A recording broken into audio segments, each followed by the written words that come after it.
que, conhecendo bem o falecido pastor Tim Keller, o seu pensamento, a sua opinião política e religiosa, né, como um pastor americano, nova-iorquino, tudo que ele está falando aqui era o que ele contemplava nos Estados Unidos. E como o Brasil segue os passos dos Estados Unidos, impressionantemente similar, tanto na política quanto na religião, o que ele viu lá é totalmente aplicável aqui. Então, a gente vai continuar e vai entender mais. No finalzinho da página 53, eu também grifei e, e ele escreveu assim: Nossa sociedade ocidental é tão profundamente dividida entre essas duas abordagens que quase ninguém pode imaginar outro estilo de vida. Ele diz abaixo que essas duas vertentes tendem a dividir o mundo inteiro em dois grupos básicos. Os, o grupo que se parece mais com o irmão mais velho, que ele vai chamar de conformista moral, ele diz que são as pessoas que dizem sobre o outro grupo. As pessoas imorais, aquelas que fazem do seu jeito, são problema do mundo. E as pessoas moralistas são a solução. Em outras palavras, o problema está naquele grupo que nega valores, que não os respeita, que não os possui, e o grande problema do mundo é que essas pessoas estão relativizando os valores. Esse é o que um grupo vai dizer. O segundo grupo, que ele vai chamar de já os advogados do autoconhecimento, replicam: as pessoas fanáticas e de mente fechada, aquelas que se dizem donas da verdade, são o problema do mundo. E as pessoas progressistas e de mente aberta são a solução. Então perceba que a divisão que ele está fazendo, obviamente, é entre conservadores e progressistas, entre de direita e de esquerda, entre republicanos e democratas, entre, né, conservadores e liberais. Essa é a divisão que ele está fazendo e que ele está fazendo, e que ele vai fazer essa aplicação nesse capítulo. E ele diz o seguinte, logo embaixo: mais do que ambos os lados dizem nossa maneira é o caminho para colocar o mundo nos eixos. E se você não está ao nosso lado, então está contra nós. Isso foi o que ele percebeu nesses dois polos que ele contemplou nos Estados Unidos, nessa divisão que também ocorreu lá, e ocorreu antes daqui, no Brasil. Então, o que ele contemplou foi que ambos os grupos estavam reivindicando serem portadores da verdade e culpando o outro grupo de mentira, do erro, né, do engano. Contudo, ele está dizendo que a forma que ele via esses grupos fazendo isso era uma forma arrogante, e que ele vai explicar melhor mais à frente que, na verdade, era profundamente moralista. E isso é muito interessante, porque até é algo que eu já conversei com vocês em várias reuniões.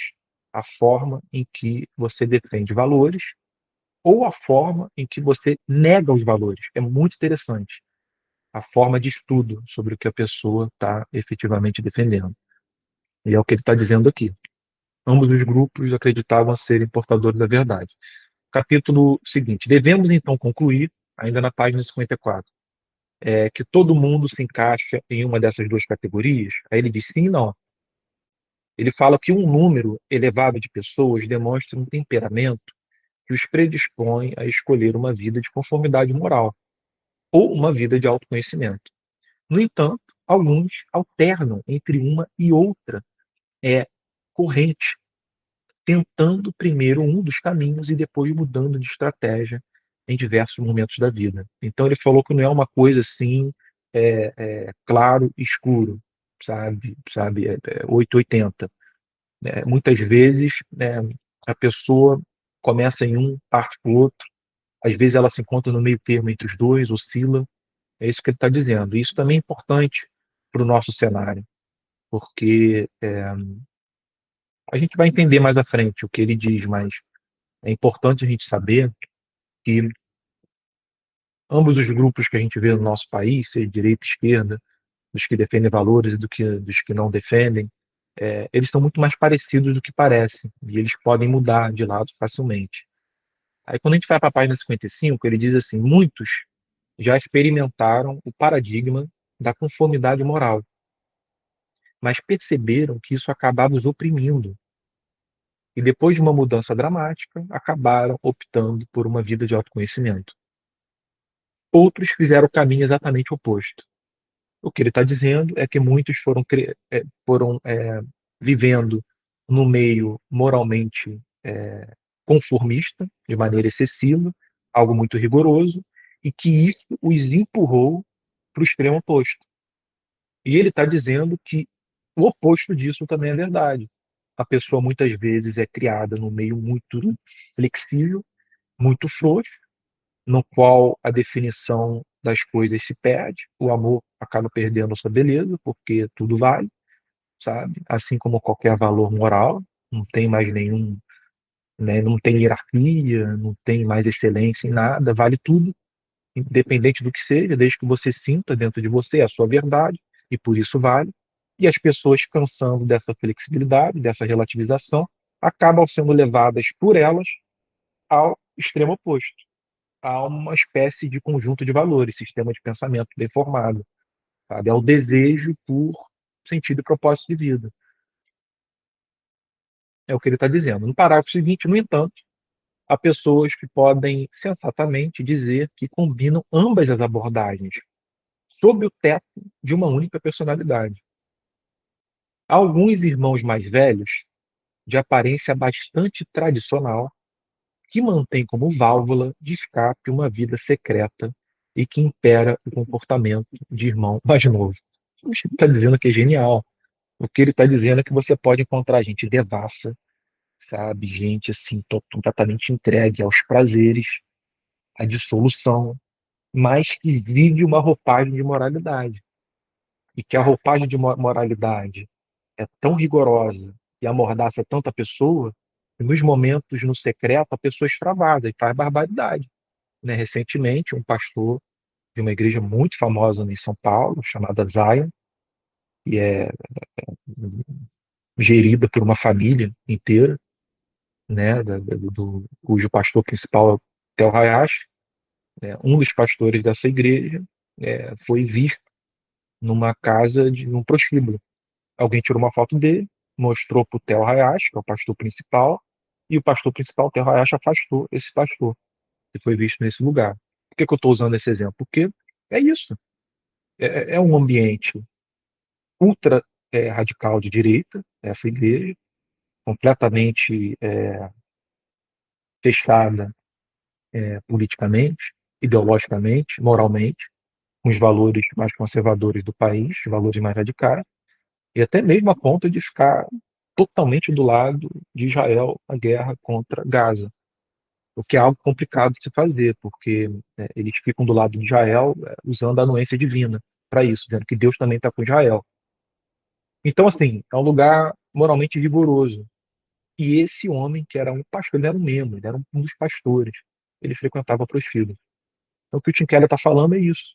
Você pode encontrar pessoas em ambos os extremos que, ao mesmo tempo, são tão amordaçadas e pressionadas pelo é, é, local, o ambiente que vivem, que acabam extravasando no secreto e fazendo barbaridade, né?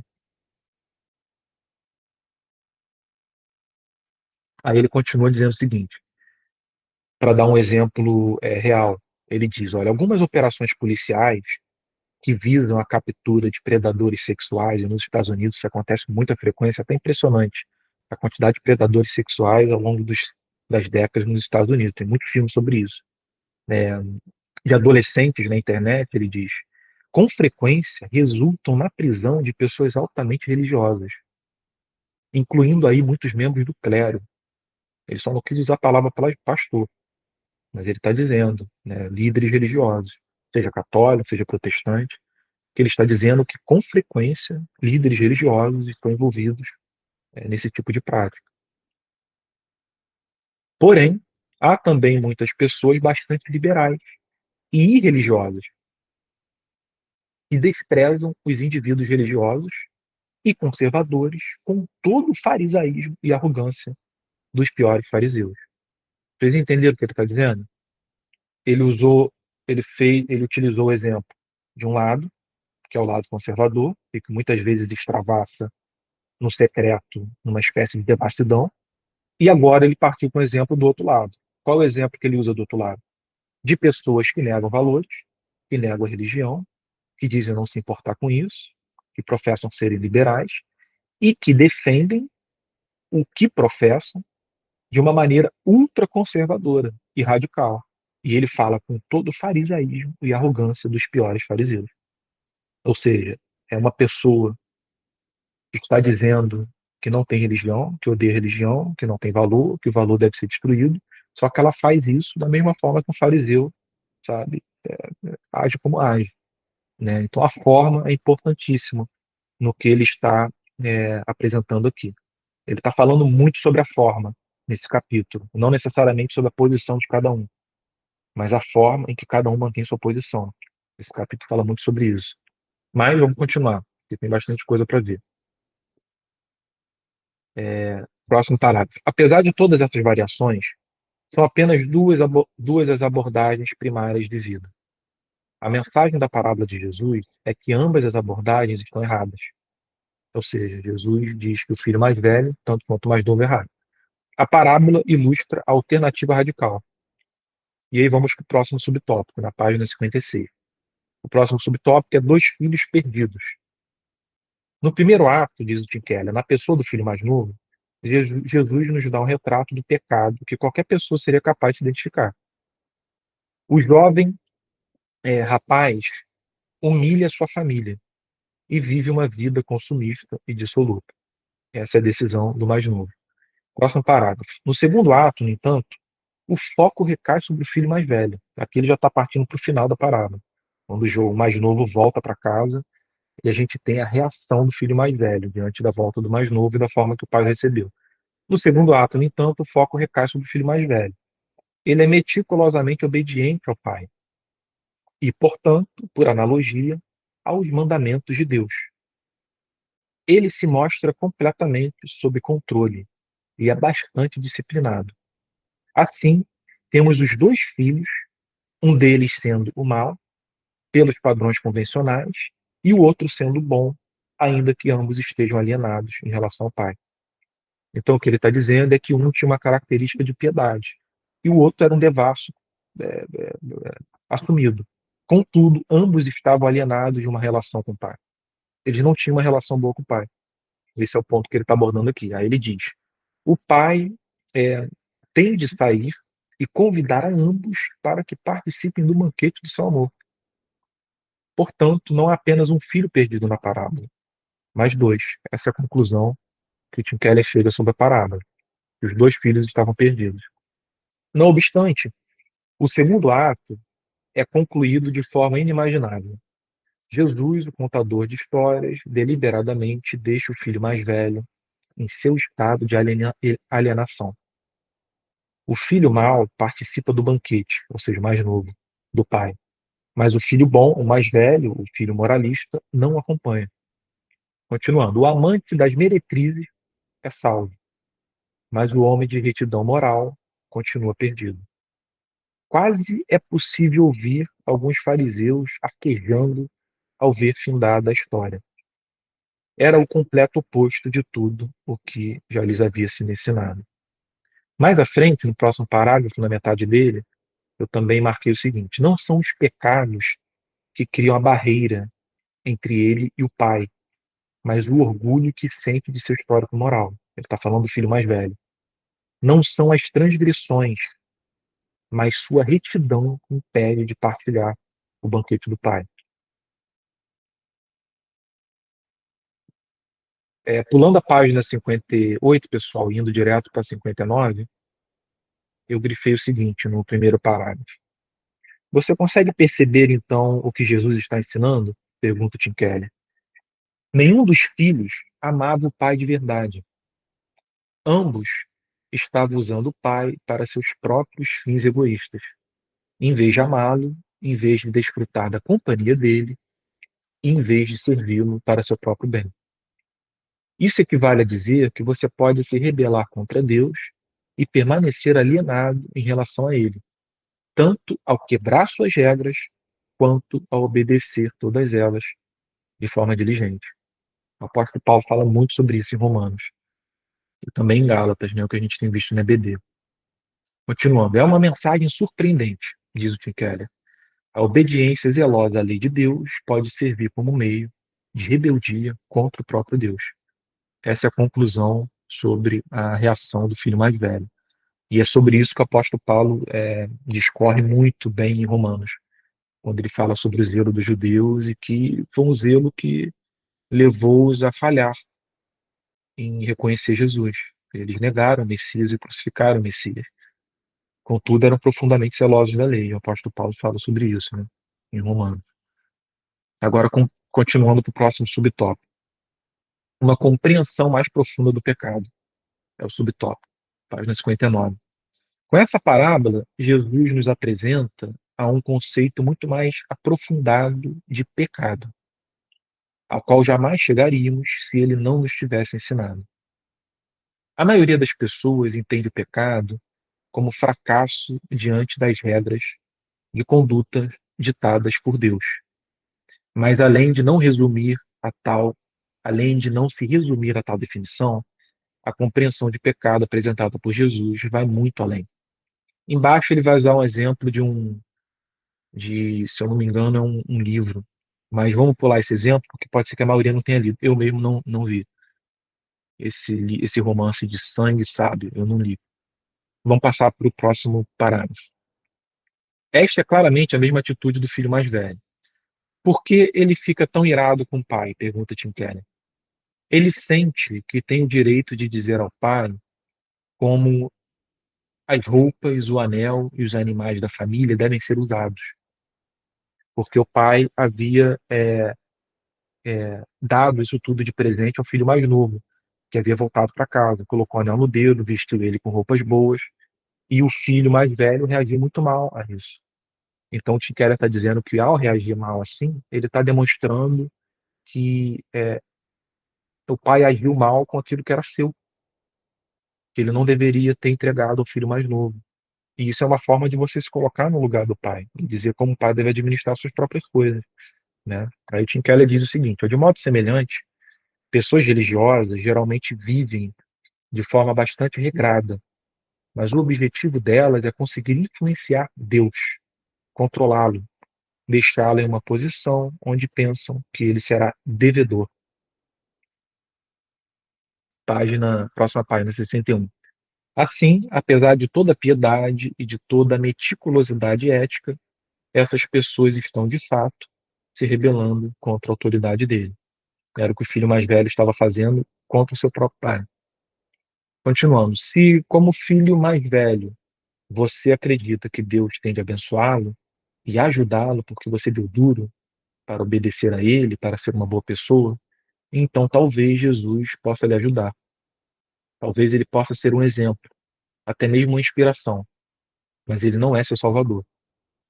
Você está sendo seu próprio salvador. Pode falar, Liz. Eu ia pedir para vocês participarem agora mesmo. Mas pode falar. Não, porque esse parágrafo, Pedro, me faz lembrar tem uma tendência, né, infelizmente, no nosso meio cristão, desde que eu nasci no Evangelho, eu sempre escutei muita pregação, muito sermão, que a gente vê, né, irmãos, assim, às vezes o tema da mensagem, o culto da vitória, né,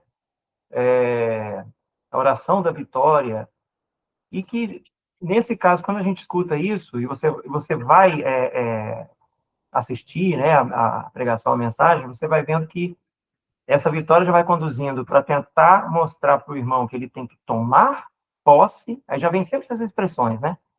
Tomar posse, por quê? Porque ele tem direitos, né, diante de Deus, já que ele é filho, e ele precisa reivindicar isso para a mudança de áreas da vida dele, para conseguir obter diversas coisas que ele vai precisar alcançar, mas só se tomar posse, se reivindicar isso diante de Deus. Isso, de alguma forma, vai levando a fazer isso que está dizendo nesse parágrafo, não é, Pedro? Porque vai conduzindo os irmãos a ter essa imaginação, essa, essa, essa idealização de que ele o que ele de fato é filho, mas só que vai colocando esse sentimento típico do filho mais velho na parábola, né? De que de alguma forma ele precisa estar no controle e colocar isso para Deus diante da posição que ele já tem de filho, reivindicar direitos. Então eu me lembrei muito disso, sabe? Dessa essa forma deturpada, né? Que direto e reto aí a gente vê sendo Sim. trazido, né? No nosso meio cristão, infelizmente.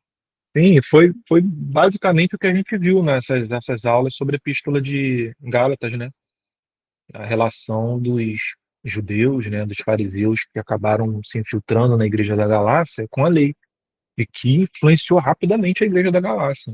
É como fogo e palha, sabe? O ser humano, quando ele recebe esses valores, sabe, que a Bíblia entrega, né, a lei, e quando ele pensa que pode cumpri-los e que Deus se agrada dele porque ele os cumpre, que Deus se torna devedor dele, seu defensor, sabe? Se torna o seu Deus, que vai lutar as suas batalhas e vai fazer dele vitorioso. O ser humano vira um monstro, sabe? Basicamente, ele vira um monstro. E, e isso é muito revelador da condição do nosso coração, que não consegue é, se quebrantar diante da lei e reconhecer o não cumprimento dela, mas que faz o oposto, sabe? Que parece que vê mérito na própria vida, embora a lei condene todos nós. A lei de Deus, ela condena todos nós. Mas o ser humano é capaz de pegar essa lei e, em vez de vê-la o condenando, ele entende o oposto. Ele vê ela o justificando, o separando dos demais, o tornando alguém superior. É basicamente isso que a gente viu na Epístola aos Gálatas, né? E foi o que deixou o apóstolo Paulo muito preocupado, né? Porque era o que os Gálatas estão fazendo. Sim, Lísio, pode falar. É isso, é verdade.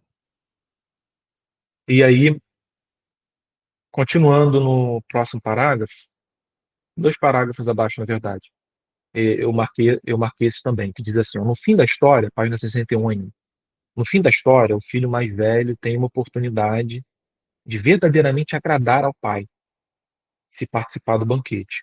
Mas sua recusa arrogante mostra que a felicidade do pai jamais fora seu real objetivo.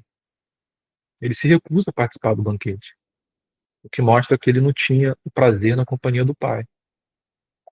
Página 62, eu também marquei o primeiro parágrafo. Tim Keller diz: se, como o irmão mais velho, você busca controlar Deus por meio de sua obediência, então toda a sua moralidade não passa de uma maneira de usar Deus para fazer com que ele lhe dê aquilo que você realmente deseja.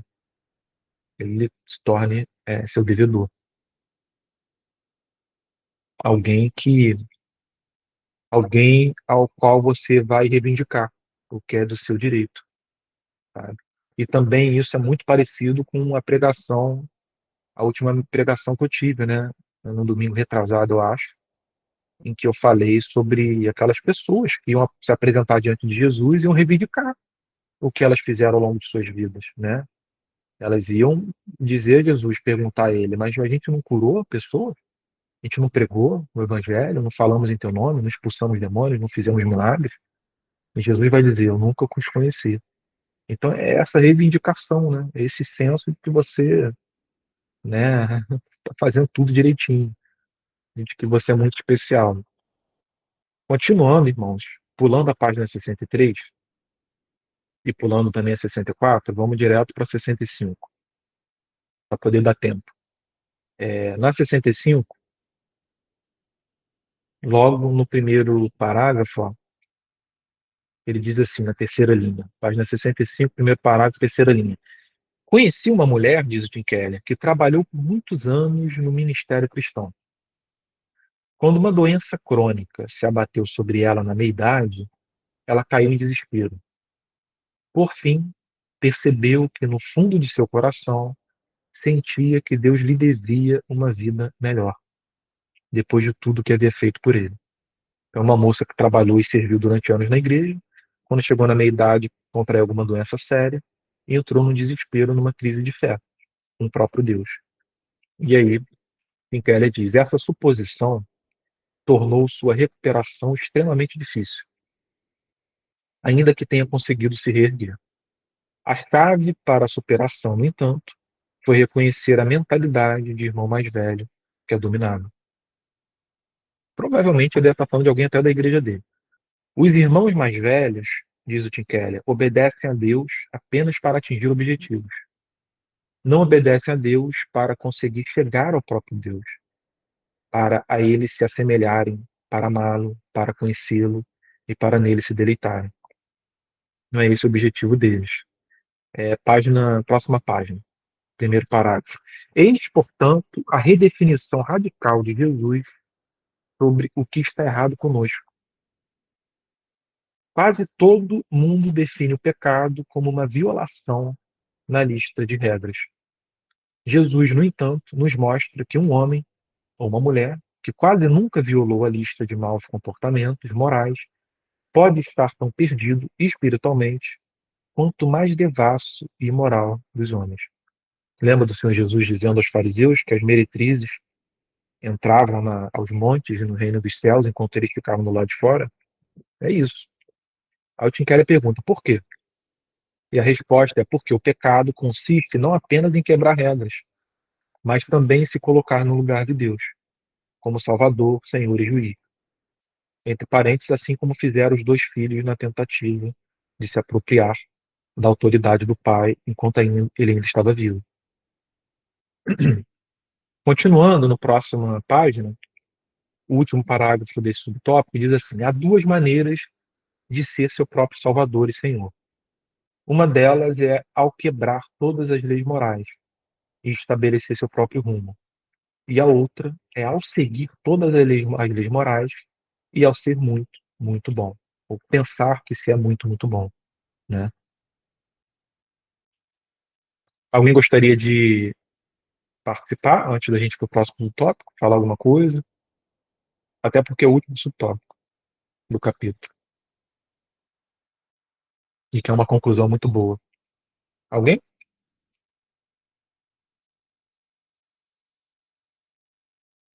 Emerson? Pode falar, Emerson. Ah, que legal essa última frase que você falou, dessa última fala, não é? Muito interessante, não é? A mais de uma forma de pecar, não é só o pecado, mas você também assumiu o papel de Deus com relação, e aí, é claro, a seus irmãos, não é? Também é uma forma de pecado.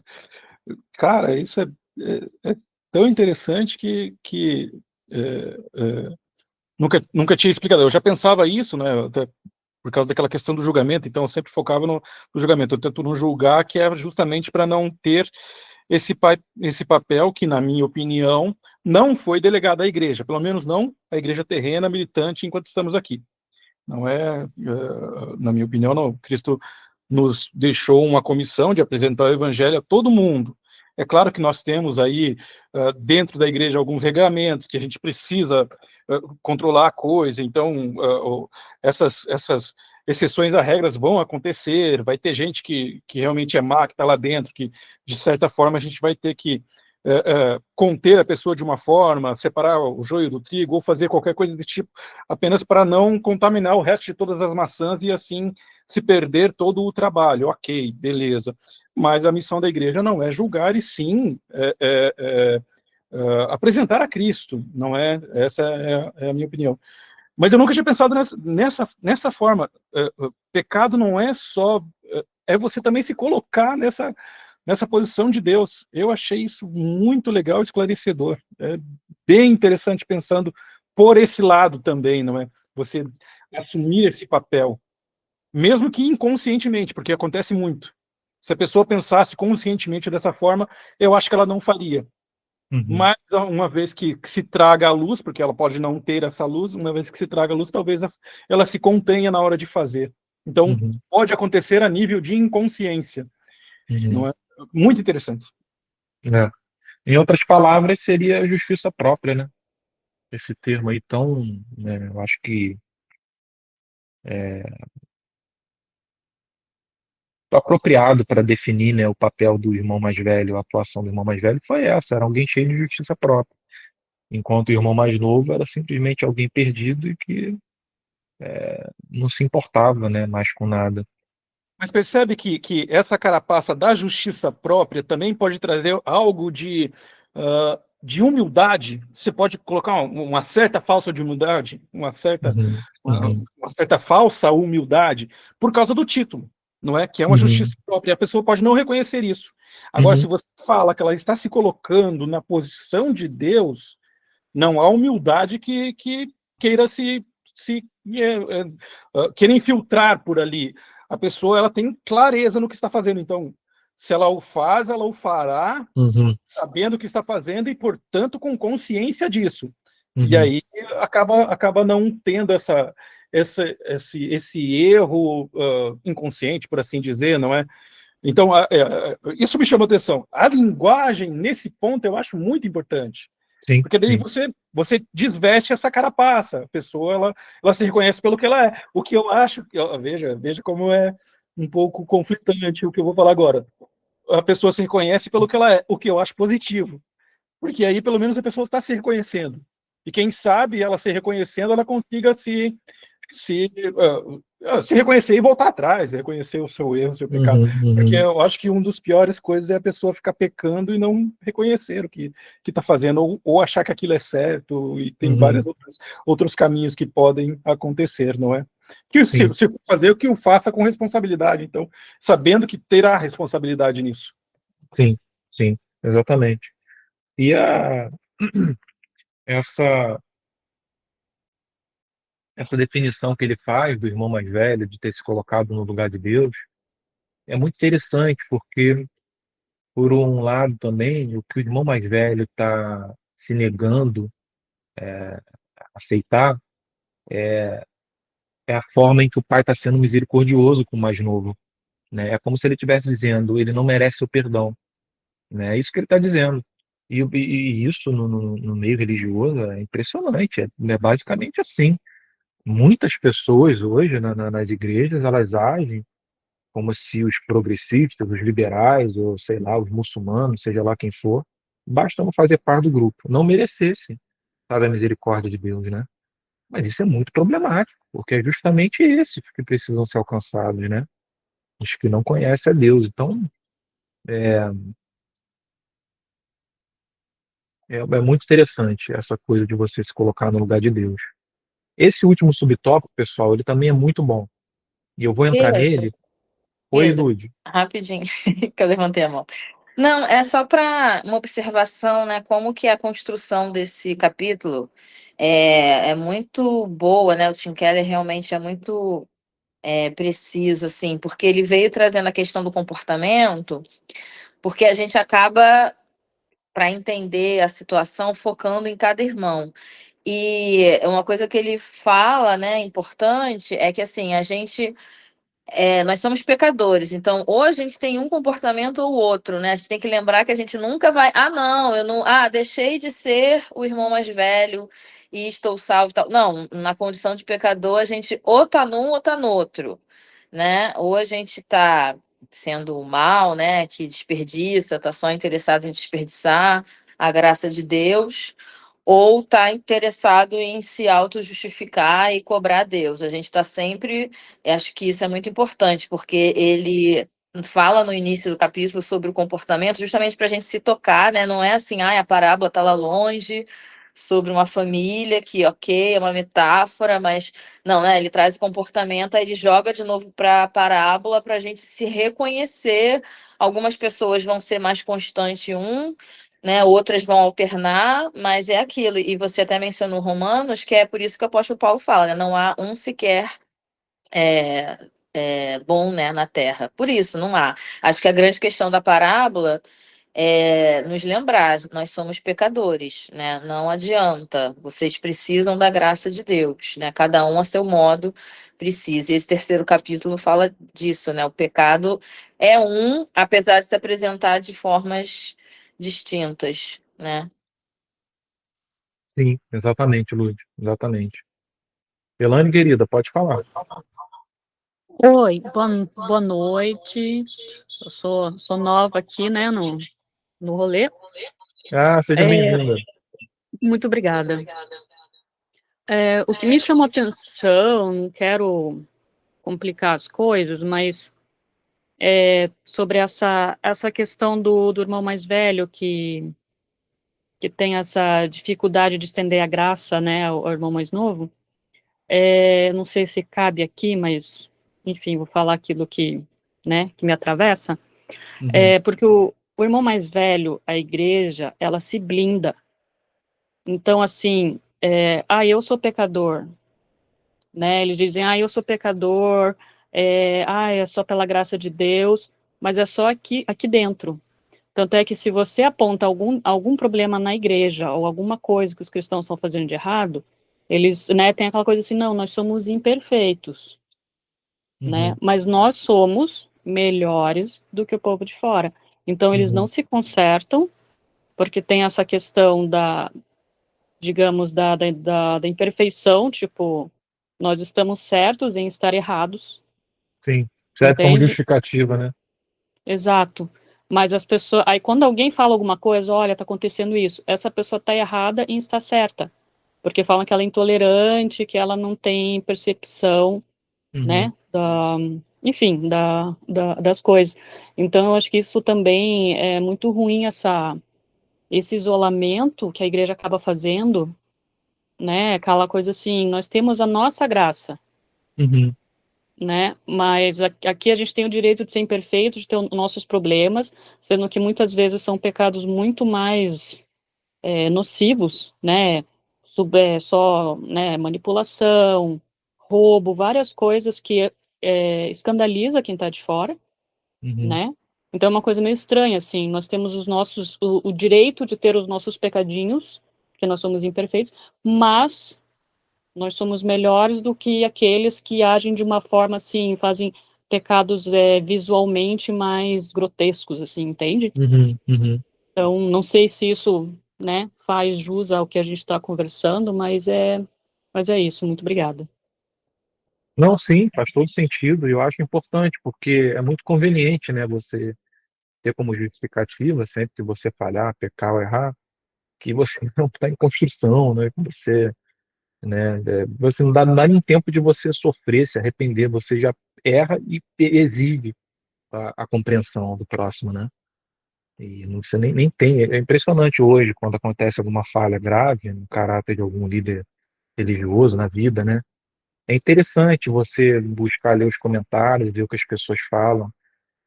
Às vezes a coisa aconteceu tem poucas horas e você já vê gente defendendo, dizendo que faz parte da vida cristã e tal, que a gente tem que ter misericórdia. O problema é que não deu tempo, às vezes, nem de cristão tratar o problema. O problema pode ser algo profundo, pode ser um problema que esteja acontecendo há anos. O Espírito Santo ainda tem que tratar. Ele acabou de vir à tona, a público.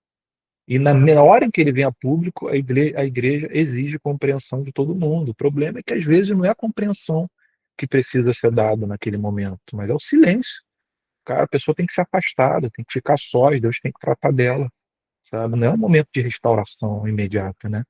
É um momento de tratamento, de você aplicar o remédio. Então, né, eu acho que é muito conveniente você realmente trazer essa justificativa que está sempre em favor, né, da igreja, né? A gente é imperfeito de verdade, de fato, nós falhamos, mas quem cai, né, comete erros graves e imediatamente reivindica isso como justificativa, isso não parece legal, né?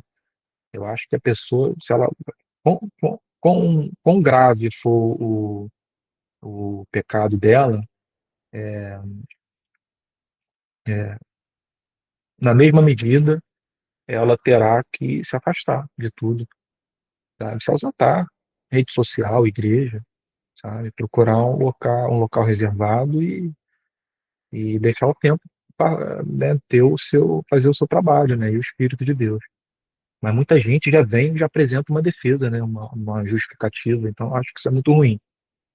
Mas nesse próximo subtópico, pessoal, eu vou avançar algumas coisas para não ler ele todo, mas é muito legal essa conclusão. Ele diz que ambos estão errados, mas que o pai amava ambos. Ele diz o seguinte, que o que significa, no segundo parágrafo, é que a mensagem de Jesus, que é o Evangelho, ela representa uma espiritualidade completamente diferente, sabe? Porque ambos estão errados. O Evangelho de Jesus não é religião nem a falta dela. Moralidade ou imoralidade, moralismo ou relativismo, conservadorismo ou liberalismo. Nem é algo que se situe no meio de um espectro criado entre dois povos. Ele diz que é algo totalmente diverso, que Jesus tem apresentado. Ele vai explicar o que é. O Evangelho se distingue dessas duas abordagens, segundo ele, porque, segundo Jesus, todos estão errados, todos são amados, e todos são convidados a reconhecer tal fato e a mudar. Em contraste, diz o Tim Keller, os irmãos mais velhos dividem o mundo em dois. Ou seja, as pessoas boas, como nós, estão dentro, e as pessoas ruins, que são o verdadeiro problema do mundo, estão fora. Os irmãos mais novos, ainda que absolutamente não acreditem em Deus, fazem o mesmo. Só que eles dizem, não, as pessoas tolerantes e de mente aberta é que estão dentro. São as pessoas corretas. Enquanto os fanáticos de mente estreita, que são o verdadeiro problema do mundo, estão fora. Isso é impressionante. Esse parágrafo aqui, ele simplesmente escreve o Brasil hoje. Escreve o Brasil hoje. Próximo parágrafo. Mas Jesus diz, o humilde está dentro e o orgulhoso está fora. Baseado em Lucas, capítulo 18. Né? Continuando. As pessoas que confessam não serem especialmente boas ou não terem a mente aberta se movem em direção a Deus, pois o seu pré-requisito para receber a graça de Deus é reconhecer a falta dela. As pessoas que pensam estar muito bem, obrigado, se distanciam cada vez mais de Deus. E ele cita um outro verso, Salmo 138. O Senhor cuida do humilde, mas se distancia do orgulhoso.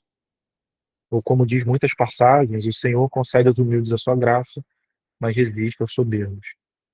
No próximo parágrafo, na página 69, esse parágrafo é muito bom. Eu acho que é um ápice do capítulo. Ele diz assim, não o primeiro parágrafo, mas o segundo da página 69.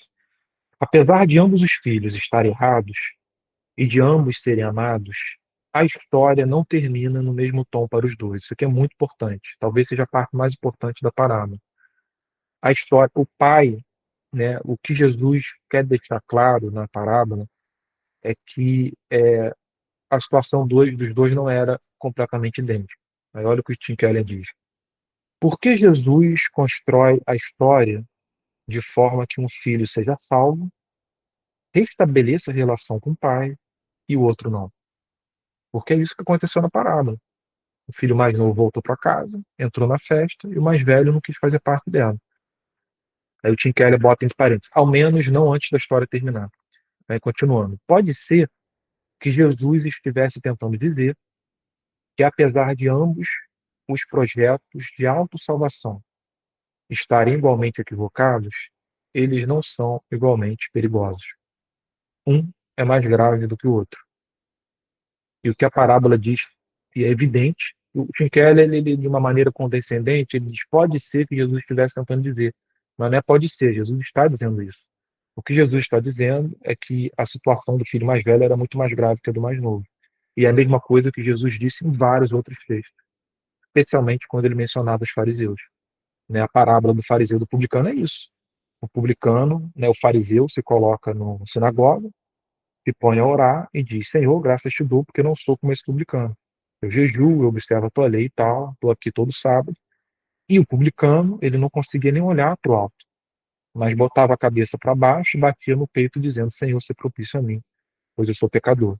Então, o que Jesus disse nessa parábola do fariseu e do publicano, o que ele disse na parábola do filho pródigo, o que ele disse em outras dezenas, em muitos sentidos é a mesma coisa.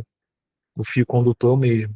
Porque ele manifestava tanto essa mesma lição em diferentes parábolas? Por causa da gravidade, de você se encontrar cheio de justiça própria, sabe? E pensando que está tudo bem com você, né? E é por isso que Tim Keller diz, né? Ambos estavam equivocados, mas não eram igualmente perigosos, ambos os estados. Aí ele diz também, uma das ironias da parábola então se revela. A separação do filho mais novo em relação ao pai era bastante óbvia. Ele deixou seu pai de forma literal, física e moral. Apesar de o filho mais velho ter permanecido em casa, ele, na verdade, estava mais distante e alienado do pai e seu irmão, uma vez que estava cego perante a sua própria situação. Justiça própria. Você não reconheceu o seu pecado, é você reconhecer a sua justiça. Sem dúvida, diz Tim Keller, ele se sentiria muito ofendido pela sugestão de que estava se rebelando contra o amor e a autoridade do pai, ainda que de fato o estivesse realmente fazendo. E para terminar, o último parágrafo do capítulo, porque o filho mais velho se revela mais cego para os acontecimentos, ser um fariseu com espírito de irmão mais velho é uma condição ainda mais espiritualmente desesperadora. Como ousa dizer isso, né? Apresenta Tim Keller. Respondem as pessoas religiosas quando se sugere que o relacionamento com Deus não está correto. Estou na igreja sempre que as portas se abrem. Com efeito, Jesus responde: isso não importa. Ninguém jamais ensinou algo assim antes. E aqui termina o capítulo 3. Então, percebam, né, pessoal, que isso está de acordo com o que a gente tem visto, né, no estudo sobre a Carta aos Gálatas, com a minha pregação na semana retrasada, e com praticamente 99% dos discursos, né, das pregações de Cristo, por causa da relevância, da importância disso. Era o perigo, sabe, de você se encontrar no meio religioso sem convicção de pecado, sabe, sem humildade verdadeira, sem mansidão, sem pobreza de espírito. É uma situação muito mais grave do que a das pessoas que estão do lado de fora. Jesus chegou ao ponto de dizer que esses serão cobrados duas vezes, sabe, de maneira mais severa, e que o julgamento para eles será muito pior, para aquele religioso cheio de justiça própria. E aqui a gente encerra esse capítulo 3, que foi a redefinição do sentido de pecado, que foi o que Schinkele abordou. Alguém gostaria de participar, compartilhar alguma coisa antes da gente encerrar?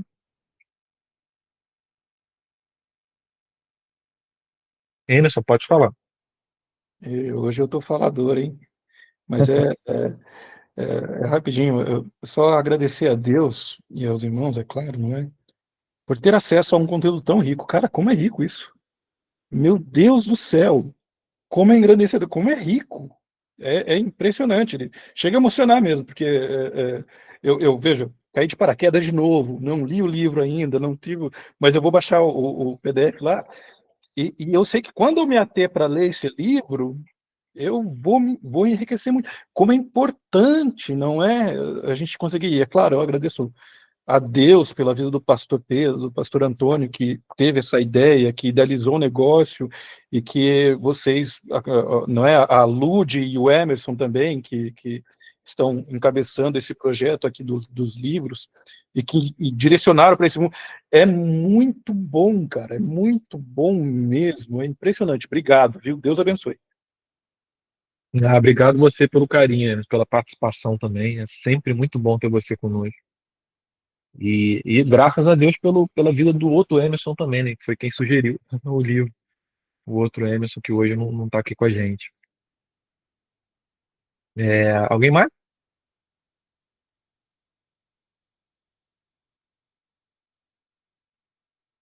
Ninguém?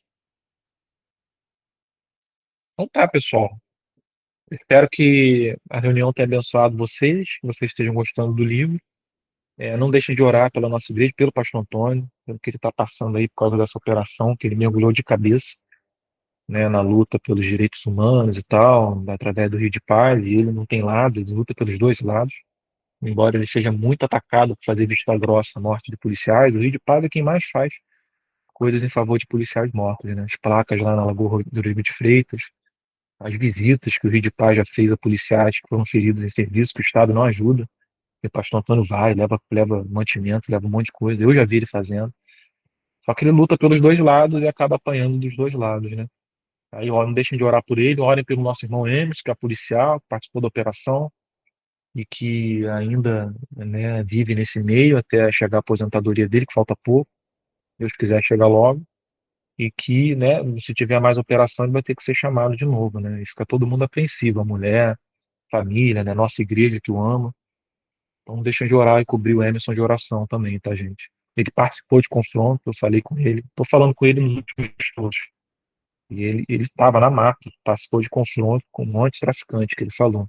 Não foi nada muito próximo, foi à distância, mas ele falou, Pedro, tomei muito tiro. Muito, meu grupo, a gente tomou muito tiro. Ninguém foi alvejado, mas a gente participou de muito confronto na mata. Então, tem que orar, tem que cobrir o nosso irmão mesmo de oração, que ele é um irmão muito querido, né? Que ama a nossa igreja, ama o nosso Deus. Irmãos, vou encerrar então por aqui nossa reunião. Vou lá fazer meu lanchinho. Desejo uma boa noite para vocês. Que Deus os abençoe. E a gente se vê domingo para a nossa EBD. Boa Tá bom? noite, obrigada mais uma vez ao Lise, que segurou a minha bola aí, porque agora que o computador está reiniciando. Obrigada, gente, desculpa. Normal. As Boa computadoras. noite.